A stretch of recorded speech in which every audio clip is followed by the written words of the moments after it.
আজকে বান্টির বাবার সাথে বেড়াইতে যাব। আরে আর কতক্ষণ লাগবে? এই তো হয়ে গেছে, এক্ষুনি আসছি। আচ্ছা মা, আমরা গেলাম। আচ্ছা ঠিক আছে। দেখছো কত দেরি হয়ে গেছে। আরে শোন না, কি হয়েছে? আমিও কি তোদের সাথে যেতে পারি? আরে না না মা, তোমাকে যেতে হবে না। আরে নিয়ে যা না আমাকে। আরে বলছি না তোমাকে যেতে হবে না। আচ্ছা ঠিক আছে। আরে কি বান্টির মা বাবারা বেড়াইতে যাইতেছে, কিন্তু বান্টির দাদিকে রেখে যাচ্ছে। আরে ওই তোমরা বেড়াইতে যাইতেছো আর বান্টির দাদিকে রেখে যাচ্ছ, তোমরা বান্টির দাদিকেও নিয়ে যাবে। এখন আর কি করার, নিয়ে যাইতে হবে। আচ্ছা মা চলো। আচ্ছা ঠিক আছে, আমি এক্ষুনি রেডি হয়ে আসছি। এই তো আমি রেডি হয়ে গেছি। আরে এ কি, একজন মা কতটা আপন হয়, যাদের মা নাই তাদেরকে জিজ্ঞেস করো।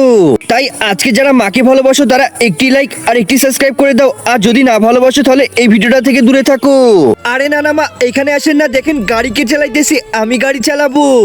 আরে না না, আমি ওই গাড়িতে উঠবো না, আমার মরার শখ নাই। আরে বান্টির দাদি আসেন তো, কিচ্ছু হবে না। আরে না না, আমি ওই গাড়িতে উঠবো না, আমাকে ছেড়ে দাও।